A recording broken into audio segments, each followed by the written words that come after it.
আসসালামু আলাইকুম প্রিয় ভিউয়ার্স, সবাই কেমন আছেন? আজ আমি চিংড়ি মাছ দিয়ে পুঁই শাক রান্না করে দেখাবো। অতীতে অনেকভাবে পুঁই শাক রান্না করে খেয়েছেন, এভাবে একবার হলেও ট্রাই করে দেখবেন। আশা করি অতীতের সব টেস্ট ভুলে যাবেন এটা রান্না করে খাওয়ার পর। আর যদি হয় সেটা নিজের গাছের, তাহলে তো কোনো কথাই নেই। চলুন পুঁই শাকগুলা কেটে আনি। আমি ছাদে চলে এসেছি, 5-6টা ডগা কেটে নিব। দেখুন পুঁই শাকগুলা দেখতে কতটা সুন্দর হয়েছে। এই পুঁই শাকগুলা খেতে কিন্তু বেশি মজা, যেহেতু কোনো সার ব্যবহার করা হয় না। আমি 5-6টা ডগা কেটে নিয়েছি, আপনারা আপনাদের পরিমাণ মতো নেবেন। দেখুন পুঁই শাকগুলো কতটা সুন্দর হয়েছে, লম্বা হয়েছে। আমি একটা পাত্রে রেখে দিচ্ছি পুঁই শাকগুলোকে। কিছুটা পাতা তুলে নিব। পুঁই শাকের ডগার সঙ্গে কয়েকটা পাতা তুলে নিব, তাহলে ডাটা ও পাতাটা সমান সমান হবে, খেতে বেশি মজা হয়। দেখুন আমি বেশ কয়েকটা পাতা তুলে নিয়েছি। এখন আমাদের ছাদটা আপনাদের একটু দেখিয়ে দিই। আমাদের ছাদটা দেখতে কেমন লেগেছে কমেন্টে জানাবেন।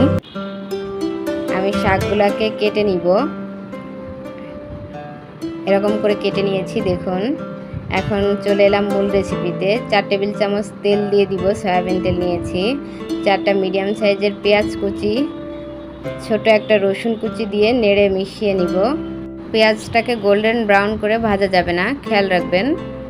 এখন 1 চা চামচ আস্ত জিরা দিয়ে আবারও নেড়ে মিশিয়ে নিব। অপেক্ষা করব পেঁয়াজটা হালকা একটা কালার আসা পর্যন্ত। দেখুন পেঁয়াজটা যখন এরকম একটা কালার চলে আসবে, তখনই আমরা বাকি মশলা অ্যাড করব। এখন দিয়ে দিব 2 চা চামচ লবণ, 1 চা চামচ হলুদের গুঁড়া, 9-10টি কাঁচামরিচ ফালি দিয়ে নেড়ে মিশিয়ে নিব। এ পর্যায়ে বেশি সময় নিয়ে ভাজার দরকার নেই, আমি মাত্র 10 সেকেন্ডের মতো পেঁয়াজটাকে ভেজে নিয়েছি। এখন পানি অ্যাড করে দিব কষানোর জন্য। এখন অ্যাড করে দিব আধা কাপ পানি। পানিটা দেওয়ার পর মশলাটাকে নেড়ে মিশিয়ে নিব। অপেক্ষা করব বলক আসা পর্যন্ত। দেখুন বলক চলে এসেছে। এ পর্যায়ে আমি 1 মিনিটের মতো মশলাটাকে কষিয়ে নিব। মশলাটা কষানো হয়ে গেছে, তেল ছেড়ে দিয়েছে।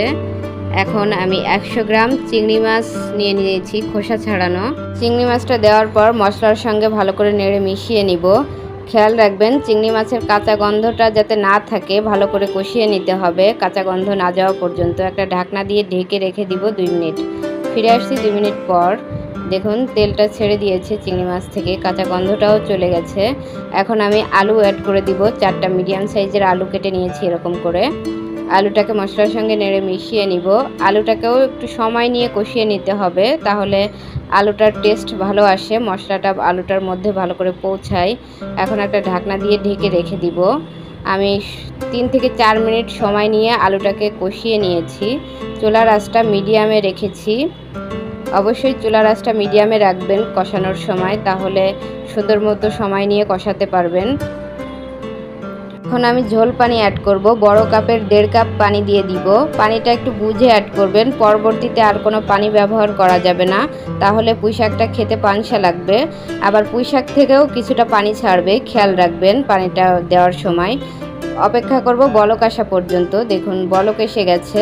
এ পর্যায়ে পুঁই শাকটা অ্যাড করব। পুঁই শাকগুলোকে অবশ্যই ভালো করে ধুয়ে নেবেন, না হলে বালি বালি লাগতে পারে, খেতে ভালো লাগবে না। তাহলে পুরো পুঁই শাকটাই আমি ঢেলে দিয়েছি। পুঁই শাকটাকে যতদূর সম্ভব মশলার সঙ্গে নেড়ে মিশিয়ে নেবেন। এ পর্যায়ে চুলার আঁচটা হাইয়ে আছে, অবশ্যই চুলার আঁচটা হাইয়ে রাখবেন, না হলে পুঁই শাকটা খেতে ভালো লাগবে না, পুঁই শাকটা ভালো করে সেদ্ধও হবে না। খেয়াল রাখবেন চুলার আঁচটা কিন্তু খুবই ইম্পর্টেন্ট। এখন একটা ঢাকনা দিয়ে ঢেকে আমি 4 মিনিট রান্না করে নিব। দেখুন ফিরে আসছি 4 মিনিট পর। পুঁই শাক থেকে বেশ খানিকটা পানি ছেড়ে দিয়েছে। চেষ্টা করবেন শাকটা ঢেকে রান্না করতে, তাহলে দেখবেন আরও কিছুটা পানি ছেড়ে দিবে। ওই পানিতেই সব কিছু সুন্দর মতো সেদ্ধ হয়ে যাবে। যে কোনো শাকসবজি ঢেকে রান্না করলে যেমন পুষ্টিগুণ ঠিক থাকে, তেমনি দ্রুত সেদ্ধ হয়ে যায়। আমি চেষ্টা করি সবসময় স্বাস্থ্যসম্মত একটি খাবার তৈরি করার। ভিডিও কেমন হয়েছে কমেন্টসে জানাবেন। আমি একটু নেড়ে দিয়ে এখন একটা ঢাকনা দিয়ে ঢেকে রেখে দিব লো আঁচে 5 মিনিট। ফিরে আসছি 5 মিনিট পর। দেখুন তেলটা সুন্দর মতো উঠে গেছে, আলুটাও সেদ্ধ হয়ে গেছে, লবণটাও ঠিক আছে। এ পর্যায়ে লবণ কম থাকলে অ্যাড করে দিবেন। তেলটা না ওঠা পর্যন্ত লো আঁচে রেখে দিবেন। তেলটা ওঠা ইম্পর্টেন্ট। তেলটা না উঠলে টেস্টটা 100% আসে না। এখন একটা সার্ভিং ডিশে সার্ভ করে দেখাচ্ছি কেমন হয়েছে। দেখুন, দেখতেও যেমন লোভনীয়, খেতেও অসম্ভব মজা। আপনারা একবার হলেও ট্রাই করবেন, আশা করি নিরাশ হবেন না। আমাদের ভিডিও যদি আপনাদের ভালো লাগে লাইক, কমেন্ট, সাবস্ক্রাইব করতে ভুলবেন না। ফ্রেন্ডস ও ফ্যামিলির মাঝে শেয়ার করবেন। পরবর্তীতে কোন রেসিপি দেখতে চান কমেন্টসে জানাবেন, আমি সেটা তৈরি করার চেষ্টা করব। ভিডিও দেখার জন্য অসংখ্য ধন্যবাদ। আপনাদের সুস্বাস্থ্য কামনা করে আমি আজ এখানেই বিদায় নিচ্ছি। আল্লাহ হাফেজ।